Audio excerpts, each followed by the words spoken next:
Hey there, my name is Dr. Nought, and this is 80 Days, and today we begin day 51 in Auckland. Alright, what's the plan?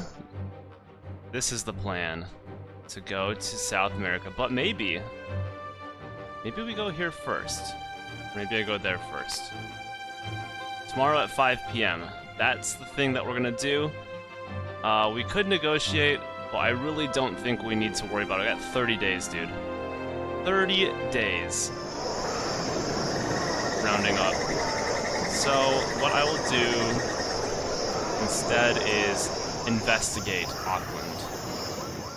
We made ourselves comfortable for the night, and we spent a few hours walking around, and fell into discussion with a remarkably energetic Siamese ragamuffin who had lost a purse, which I helped to find, and who then, in between outbursts of cursing, told me that an acquaintance saw the opening of the paddle boat Ayapwa from Tabatinga to Balim. I thanked him, and he smiled and went about his affairs. Alright, where is this route now? Tabatinga? Tiny island? Wait, where are we? Oh, this is in South America. Alright, we are heading that way. That's actually very good. Okay. So now I think we leave. This is going to be a long journey. Arrives Tuesday, today's Thursday. We're gonna go aboard the Fruit Fly. Oh, blow. Yeah, we'll do that. I wins. Let's see what happens. I bet you we're gonna be blown off course. I will bet you right now. Alright. So our plan is to get to South America. Let's see what happens. The only ship heading east from Auckland was a trading airship loaded up with a vast quantity of kiwi fruit. The captain, one Mai Tauhayo, was a Rubenesque woman who was eating even more kiwi fruit as we met her, scraping the skin off with her teeth and chewing them up whole. You know what I do? I actually eat kiwi with the fruit, with the skin on. Is that weird? Maybe. I've been told it's weird. I don't care. She offered us each one, and I took it gratefully, feeling as though it had been several weeks since I had eaten anything fresh. So, she declared, you are going to Lima? We are heading... let's say it. I keep bragging about it, so let's just keep going. We are going around the world, I replied. Or intended to, at least. But she cut me off after the first syllable, we. Excellent. Let's waste no more time. The master nodded with approval. The airship slipped its rope, and we were aloft. What do we got going on in the old times here? Suicide note of balloon corporal printed in local paper after departure. What? So the guy that died via storm on our way to Auckland, that was on purpose? For dinner, we ate succulent beefsteak topped with grilled kiwi fruit and drank a kiwi fruit-based wine. By the end of it, my stomach felt as though a river of acid ran through it. Yeah, I could imagine. The Peruvians can't get enough of kiwis, she said. I'm one of the first to think of importing them. They slice them up and put them in beer. I think it makes them more, and she demonstrated with a gesture I could not describe. I've got a gesture in my mind. I'll let you think of whatever. A most lucrative market, I'm sure, I replied. Oh yes, she agreed. They have plenty of money these days, so why shouldn't I? Take a bite. She plucked another fruit from the table and bit into it. So why are you two fine fellows going to Lima? We are going around the world, I attempted once again, but was once more cut off as an alarm began to sound from the cockpit. Hell's teeth, Captain Tauhueho cursed, rising from the table. That's a bird stuck in the guy ropes. I'll have to get it down. A bird? Aren't we very high? It's been there since we took off. They nest in the ropes and then get in a mess when they try to escape. These flightless birds, you see, any excuse to try and get airborne. And so saying, she retired. Ah, the old dodo. That night I remembered to adjust the pocket watch as we had crossed the international dateline and gained ourselves a day. It didn't appear like we actually did. Oh, it is Thursday again at least, but we didn't gain an actual day. Oh crap. Stop talking and read the newspaper. The next day we were subjected to a lecture on the provenance of the kiwi fruit. It's actually from China, she said. I'm not just one of the first exporters, I'm one of the first plantation growers. Well, it was my husband's idea. Yeah, why not? And what happened to him, I inquired. Tough buggers to grow, she continued, not listening to my question. Okay. And why is that? The skins, she replied cryptically, then added, they're valuable because of the skins. The captain had not noticed my inattention and was still talking. I patiently listened until she tired and took her leave to tend to her craft. Probably because they're so full of fiber, you know? These kiwi skins. Fogg said to have crossed the date line, but will extra day be enough? Pitcairn Islands. What do you make of our captain, my master asked, in an astonishing moment of human interest. She seems most acute in her decisions, I answered, searching for something positive to say. Monsieur Fogg nodded. She is quite deaf, of course. I stared at him. Are you quite sure? It was a simple matter of observation, Monsieur Fogg replied. You would do well to remember she cannot understand you unless she can see your lips as you speak. We saw the captain later. I'm not going to ask that, and I don't want to get into a game, because this could be... I mean, she could just drop us off in Pitcairn Island. So I made sure to face her, and found her company much improved. Her monologues were reduced in length. She asked questions and tolerated answers. There you go, that's nice. After a pleasant conversation, I was convinced I'm not asking her. Nothing more needed to be said, and our captain moved on to tend to her craft. I feel like if she would have gotten mad, she would have dropped us off in Pitcairn Island. And we would have been... I don't even know what would have happened. Greetings, Captain Maya Taweo. I think I'm pronouncing this differently every time. Another fruit? I'm very interested in Lima. Apparently they make their wealth on bird droppings. That surely cannot be true. Yeah, can't imagine. Let's figure out how to get to Machu Picchu. I've always wanted to go. Seems unlikely to me, really. Alright. About Lima to Ascension. Isn't this in the Atlantic? Absolutely, I knew a man who used to talk about the pride of the South from Lima to Ascension. Maybe it's not in the Atlantic. Clearly it's not. But that's like way down there. Was that in Argentina? That's okay, we can go south. Who cares? So, the captain inquired, why are you going to Lima? We are going around the world! Are you now? Then you are almost done? A little over halfway, I fear. Captain shook her head. No. I've traveled this part of the world often, and I can tell you, things are much more spread out in this hemisphere. Fewer cities, more wilderness. It will take you much less time to cross South America, so long as you do not come to its many diseases. Yeah, that's what I figured. Last time around the world, we went through North America, and it was done in a breeze. We will be most cautious, I replied. Cannot afford to lose a single day. Captain nodded thoughtfully. Of course, she said. It would be faster to go to Panama City than to Lima. From Lima, it will take you 8 days to reach the east coast of the continent. From Panama City, with the right funds, you can do it in, what, maybe in 3? Oh, I want to go to Lima. But we are heading for Lima, I declared, most upset. There is no way to change it now. Of course there is, the captain replied, her voice shifting gear to something more like a purr. I will have to toss my cargo overboard, of course, as it would go rotten before we arrived, but I could divert the ship. We could not countenance the loss of so much fruit, I replied with a wry smile. Then buy it from me, she said without the slightest twitch of shame. Say 18,000 pounds? I all but laughed. You overestimate us, I think. Captain nodded. Then perhaps I'll make you a discount. I'll do it for 6,000. That is quite a discount, I remarked. Then take it, she replied. It is still too much. Very well then, she replied with a hard smile. I will simply have to settle for the profit of my cargo. That's fine, I want to go to Machu Picchu, so let's go to Lima first. What nobody knows is we've been around the world once already, so I don't care if we get there in time. I want to explore. Artificers profit as magnate. Sophos buys cargo. Gyrocopter line. Okay. Interesting. Oh, are you getting tired over there, Monsu? I do believe the good Captain Tahueo was sulking. She did not stop to engage me in one of her endless conversations, but kept herself to herself, maintaining the ship's course. Uh-oh. It may have been the crosswinds we encountered that took her attention, though they did not seem terribly punishing. Whew. I asked my master his opinion, but he looked utterly uninterested. She's a pilot, and she must pilot, he said. Would you rather she was talking to you? Perhaps we have hurt her feelings. I knew the statement to be waste of breath as soon as it was out of my mouth. My master ignored it, and I said nothing more.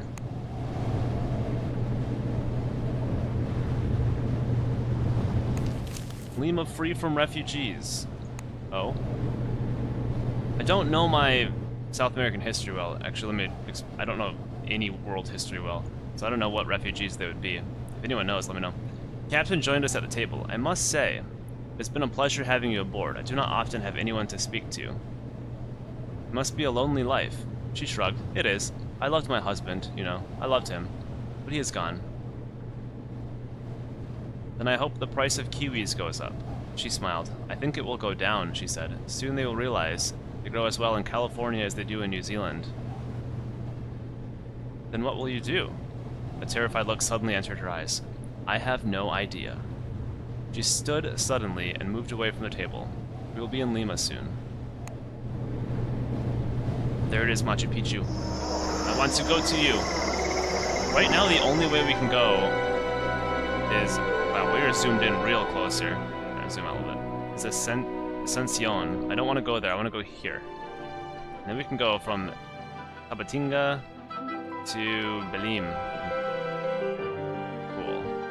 This is like the Amazon or something, right? That's what I want to do. Let's figure out a way. But what was all that about? Alright, let's check out the market. We need to get some money. Oh, we could go to Ascension. 3,000 pounds, not worth it. Scented candle, Panama City, Ascension, Peruvian beryllium. Well, I do like rocks, even though that's a mineral. I need to sell some things now. Probably don't need this. $150, $9. Do I have anything worth anything here? Yeah, we're not going to Singapore, so I just lost money on that. Iron ore. Alright, we'll see. $693. Hopefully we don't get, we don't run on money here. Bank is closed already. We need to waste some days to look around. We were invited to a glittering party hosted by Gibbs & Son, the leading English merchant house in Lima. They took a proprietorial interest in any newly arrived Englishmen, and bien sûr, their loyal valets. Gibbs & Son made their money in guano, that is to say, fertilizer made of bird droppings. A rather dull treasure compared to silver and gold, as mined by the Spanish conquistadors. And yet, it was all anyone could talk of. I fell in with a group of social reformers debating Peruvian debts, okay, to London, which were apparently all secured by, yes, my friends, guano exports. A tall woman by the name of Madame Helt coughed. We have people rioting in the streets. Unemployment is turning good people into criminals. Why are there riots? I asked in surprise. What I had seen of Lima so far betokened a prosperous, modernizing city. There are food shortages besides the unemployment, said Madame Fuentes, who had been introduced as a guano heiress. Lima is a grand estate with creditors knocking at the door. Occasionally we pop our heads out and throw guano like gold coins at them. Ew. Are you running out of guano? I asked, pained to have imagined... Okay, let me start over. Are you running out of guano? I asked, pained to have to imagine the guano creation process in anything other than vague detail. No, but a government cannot rely solely on one export and the whims of shipping. Yes, that is exactly the point, a portly fellow by the name of Monsieur Salazar interjected. We should be looking north rather than east. Haiti has promised us automata to excavate the guano more efficiently. Excavate? I replied, almost spitting my drink. The United States of America has promised us money, Madame Fuentes put in, glossing gracefully over my interjection. Madame Helt coughed and added another option, or we could borrow from the Chinese banks. We use their labor enough. The debate raged on, and I took the opportunity to converse with the servants, who, after all, had their own opinions on Peru's future. The government makes all these new buildings and now a railway. The host butler shrugged his shoulders. There is no food to buy in the shop. How is that? The public works will bring new investment, I suggested. It is long-term thinking. Too long-term for me, he snapped, and too long-term for the people who are starving. The people should seize the Guano Islands for themselves, I said. That is what we would do if this was Paris. Hold the guano itself to ransom. The butler's eyes lit up. And when the government sends airships and cannon? He asked. Surely you have sympathetic captains of your own. It is an absurd notion, the kitchen maid commented. This is an absurd situation. We gave each other significant looks. It seems I had set the cat amongst the guano-producing Peruvian pelicans. Soon after, I collected Monsieur Fogg and returned to our hotel, a head spinning with the political complexities of agricultural fertilizer in Peru. I am pleased to say that I did not dream of birds, or their precious nitrogen-rich excrement. What we need, though, is to figure out another route. Okay, there we go. Panama City. Let's come into Lima. Dang it! Oh, yes! Perfect. Whoa, we can go to Santiago? I want to go to Machu Picchu. I browsed around, my ears open, investigating the various ways in which we might continue. Oh, okay. How much does it cost to go sightseeing in Machu Picchu? Huh? Can I click on you? Okay, we're just gonna travel through Machu Picchu. Parts in 2 days. The gyrocopter, though. How much does that cost, by chance? Does it say? 360. Holy moly. Alright, well, we might not be making it to London in time, but we're gonna do this departing in 2 days thing.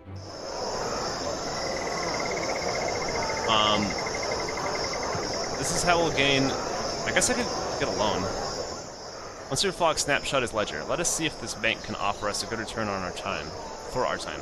I regarded the bank as we entered. It was a small affair, but efficiently looked after, and we were quickly seen to. You want to make a withdrawal, the manager asked? You may have to wait a day or two. Oh, we can wait. Oh, wow. We can wait till tomorrow. It requires £700, I said. The manager nodded. I'll have to communicate with London first, of course, he apologized. I should have a reply tomorrow. It seems, Monsieur Fogg remarked as we left, we have some time to dispose of. No, but I can't, like... explore. Maybe tonight I can. With what remained of the day, I spent a few hours walking around, but found nothing of any particular interest. Really? In all of Lima? We can't start another... well, I don't know. Riot? Or... this goes an hour at a time. Funds are ready. We returned to the bank at opening time to collect our funds, and then we were ready to proceed once more. I think we still have to wait... What is strenuous? What are you talking about? Sitting here? When does this depart? I think it's one more day. Tomorrow at 11 a.m. Alright.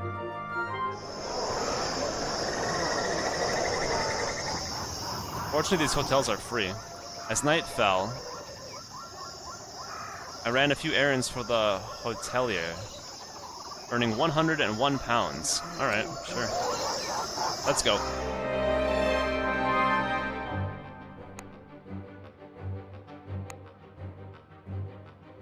Alright, this is a net -1, that's fine. Let's do it. Private gyrocopter. Look at us. We took passage to Tabatinga on Monsieur Caspe's gyrocopter, a battered, well-used contraption which had a full set of photographic equipment strapped to the back seat. I wish to capture the beauty of South America, he told me. I hope you will not mind if we stop for photographs along the way. Are you interested in landscapes or people? I asked politely. Both, either. I'm interested in beauty in all its forms. He smiled wickedly. Tomorrow you will see a sight that will steal your breath, he promised. Perhaps you will see why I have such a passion. Machu Picchu! Greetings, monsieur. Is the air not truly something, my friend? Pray, tell me about Tabatinga. I think that's where the rubber comes from, isn't it? I don't know, I asked you. Alright. We don't need to know about this route, let's just keep... I think the white we can keep asking. I've heard about someone who saw the opening of the paddle boat Ayapwa from Tabatinga to Balim. You mentioned steamships. No, I mentioned, I guess, a paddle boat steamship. I've been told my mother What? I've been told my mother lived in Stone Town just after the Free Spirit to Aden was attacked. Okay. Do tell me more about Aden. My aunt was stranded in Aden after the Free Spirit to Stone Town went missing. What else do you know about Stone Town? I think it's true that you can buy goblets of carved elephant ivory in Stone Town that will sell for a fortune in Madras.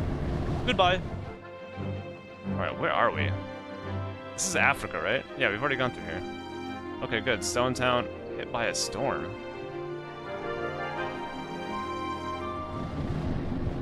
That's what happened to us, I think. The copter bounced and jittered in the air. The Monsieur Kespe did not seem overly concerned. Should we be concerned? Nah, nor was I. We were making rather wonderful time. Indeed, the discovery that we would need to stop for a few hours on the morrow made no impact on our spirits at all. Perfect.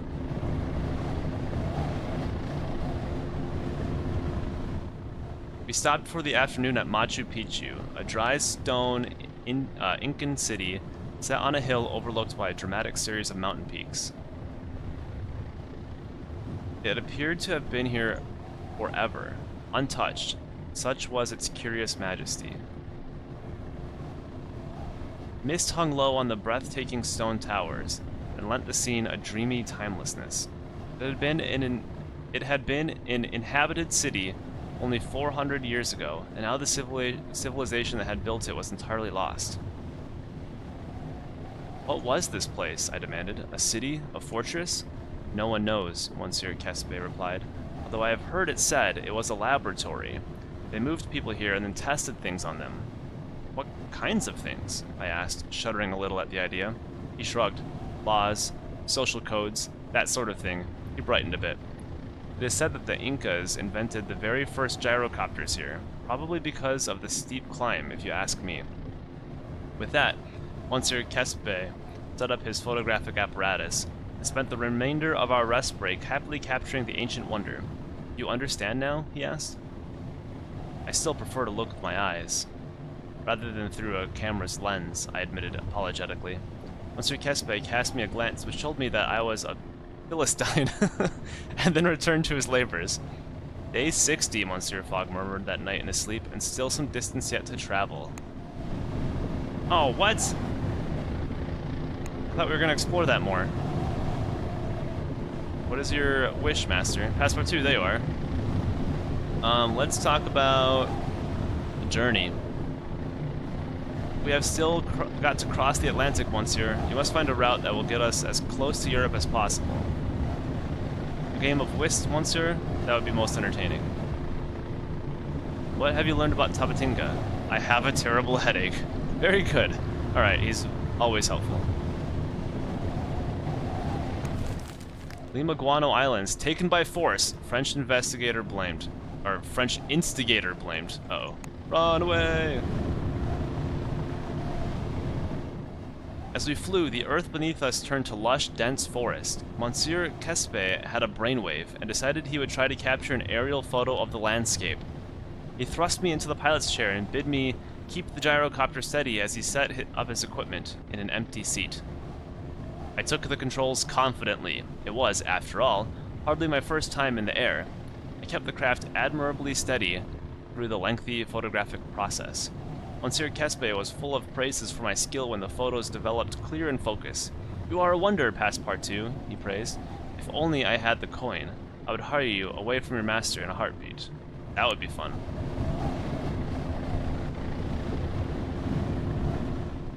We saw the Amazon River first, a broad, brackish waterway plied by paddle boats and steamers.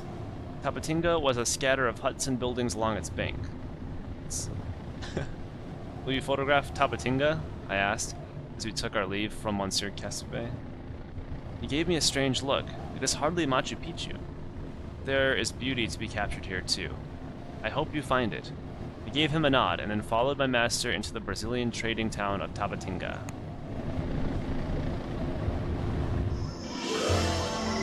Bag? Okay, so there are no banks here. Hopefully you don't have to succumb to begging. Tabatinga was a scattered trading settlement spread along the banks of the Amazon River. Despite its small size, its population was an equal mix of indigenous tribes, rubber tappers, and Spanish, British, and American rubber traders. Rubber was in great fashion in Europe and America, and 95% of it was imported from the Amazon. No, I'm not going to steal anything. I spoke to a Caribbean rubber tapper who was curing rubber resin in the smoke of an open wood fire outside a small shack. You in rubber? Yes, I lied. He shrugged. Me too. Don't know you, though. I travel. He gave me a searching look. I have a gift for a friend of mine in Dakar. Would you give it to her if you happen to be in the city? Of course, I agreed gallantly. Her name is Signora Delphine Rosingonol. He handed me a vial of yellowish liquid. Do not sample it. It is tree frog poison. That much can kill 20 men. I did not ask why his friend required the poison before pocketing it, and he seemed most grateful. The sun was growing too hot, so I moved into the shade before we roasted. So this is the only place we can go. Arrives next Tuesday. Okay. We have enough money to... We can't afford the ticket. Oh, crap. We can't afford the ticket. Uh-oh. Uh-oh. So we have to go from here. How far is it? It's pretty far. Probably gonna jump over here to Dakar. And then go up this way. Alright, Cash, Tangier, if that's possible. What's this? Ponta Delgada. Interesting. So we're gonna skip North America this time because we went through it last time. Wonder if there's a way to go. Oh, there is! The North Pole? Oh, we're gonna do that sometime later in the future. I don't know. Okay. So we might have to beg. Let's go back here for a moment. Actually, let's sleep first. If we can't figure out a new route, this is what we might have to do. We found a small lodgings where we were able to stay for free, shaded from the chill in the night air. Blow. Alright. It takes 8 hours. Let's see what misadventures we have here. We had, it seemed, no alternative. We took to the streets, Monsieur Fogg's hat tipped upside down on the ground. My master's detachment was out in full force, and I think that prevented us from receiving much aid. I attempted to sing La Marseillaise in the hope of earning a few legitimate coins, but perhaps the choice of tune, perhaps my voice, did not go down well. We finished the day with 37 pounds in our pockets. Are you joking me? How much is this? $9.90? Oh, Lord. Alright. Well, that's a bird. I spent another day begging. Oh, we might not make it in time. We gotta beg. We must see what we can get from charity, my master declared, boldly, for I knew how little he had enjoyed the experience previously. We did our best to look destitute, and in need of sympathy. We retired from the street with 45 pounds in our pockets. Alright.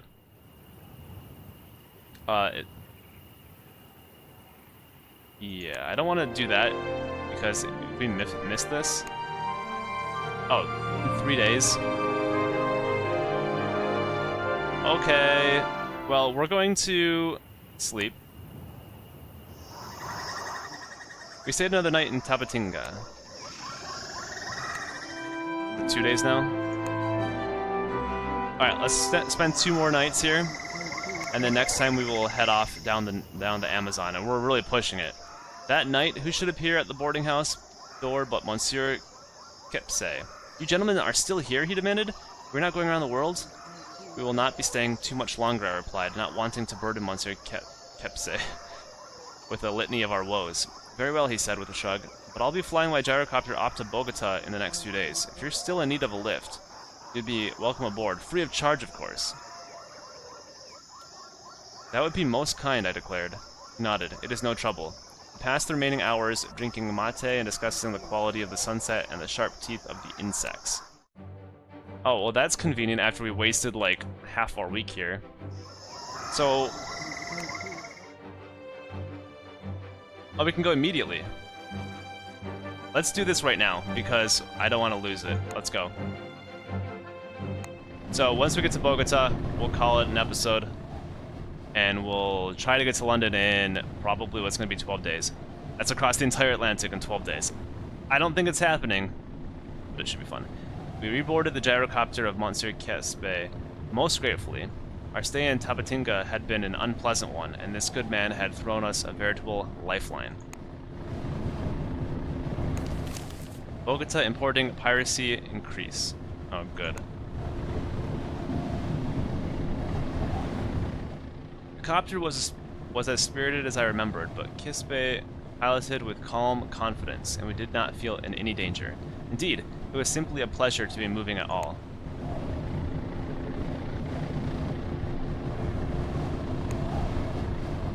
Greetings, Monsieur.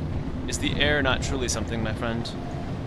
Now, what do you know about Bogota? Bogota is the capital of the United States of Colombia.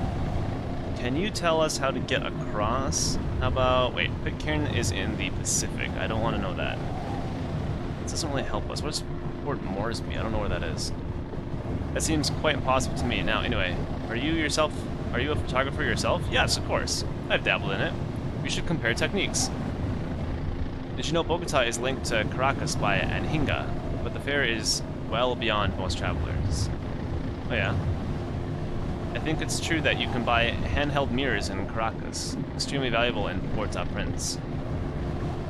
Do tell me more. Did you know there is no bank in Port-au-Prince? Goodbye. Alright, so that's where we'll head next.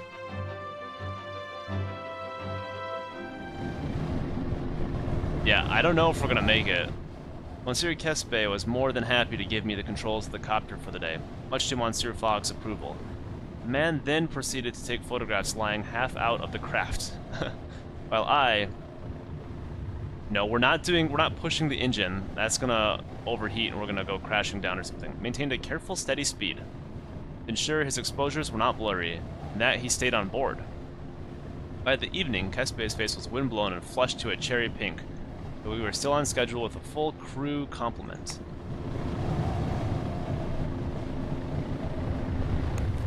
Bogota threatened by copter shortage. Well, guess what?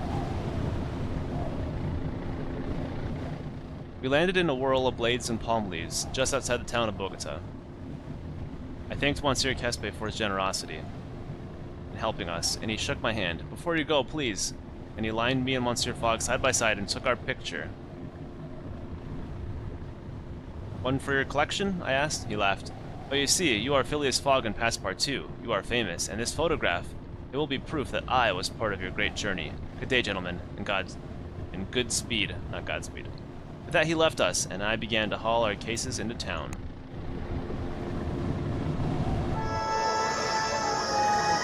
No departures today. We shall explore, and we shall explore next time. Thank you for watching, and I'll see you then. We are in Bogota. Beautiful, beautiful town. Look at that. Oh, yes. Okay, thanks for watching. I'll see you next time. Goodbye.